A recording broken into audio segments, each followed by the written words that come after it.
So I'm Rachel Andrews, I'm the supervisor at East Arm Resources. I'm a local girl, born, bred Georgetown, live at Lowhead, know a lot of local people and love where I live and love what I do.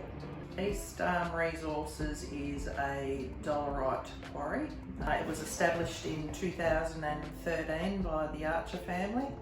Gerald Archer being the head of that family and Will Archer running the quarry for 9 years.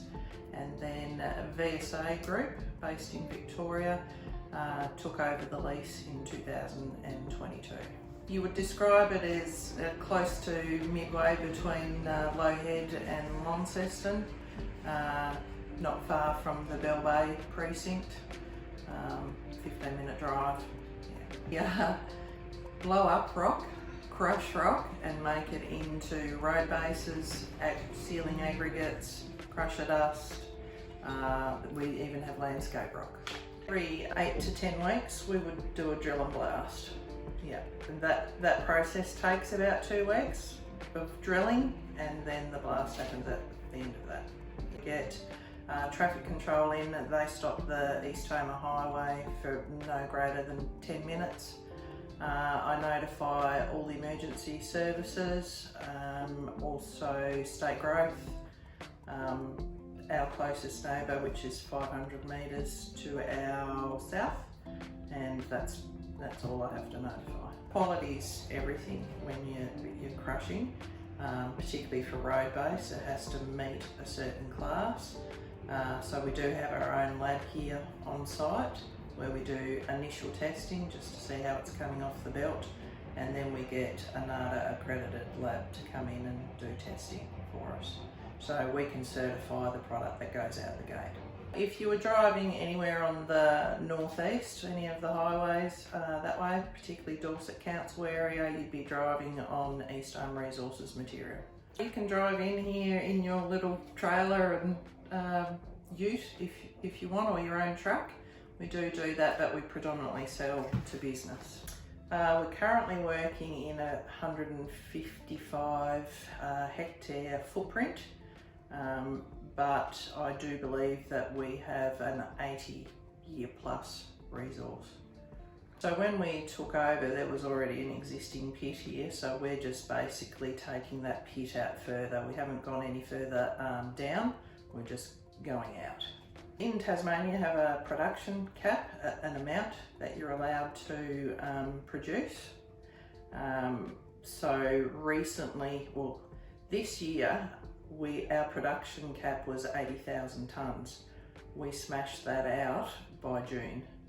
So we were not allowed to produce any more until we got all the ticks on our application, which was for 130,000 tonnes. And that's a calendar year, that production cap. That can be quite constraining to your business, as you can imagine. So we've got that tick, and that'll reset again in January when we kick off again. We have 4 full-time employees. We have 3 contractors, and then we have multiple contractors that come in, say for drill and blast, anything infrastructure wise, they'll come in as well. For myself, I've just completed a Cert 4 in surface extraction operations, and that's around myself being a supervisor and being new to the quarry business. But we have a fully qualified loader operator. He's on the sales loader, loading out all the trucks. We have an excavator driver, and they're interchangeable, those 2 guys. They can do both skills.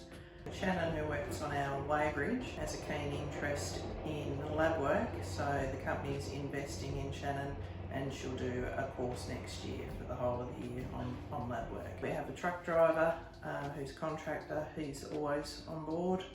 Our workforce is stable. We did start off with 10 full-time employees here, but once we reached that production cap, you couldn't have millions of dollars worth of new crushing equipment sitting here doing nothing and guys doing the same. So unfortunately, we had to make a few redundant, and we sent that brand new gear to the other 2 quarries in Victoria, and we now have Fieldwicks in here crushing for us.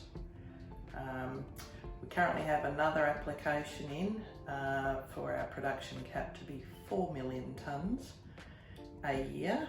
When we get the tick for that, trigger gets pulled and we build a fixed plant on East Arm Resources land. The whole plan around that is exporting aggregate to the mainland, so that's quite an exciting project in itself. People have asked me, why would you export it to the mainland? Surely that costs too much. But what's happening on the mainland is all the quarries that were close to your CBDs and where the action is as far as building, they've had their use by date. So they're having to go further and further out for the resource, meaning trucks, freight, roads, the cost of that. So if we can land it in port, right in the centre of, say, Sydney Harbour, yep. Yeah, that's our big goal, that's the dream. We're currently in negotiations with Rio Tinto, their land next to Forrico, and we would have our own conveyor crossing the East Homer Highway down to our own wharf, our own ship near Forrico.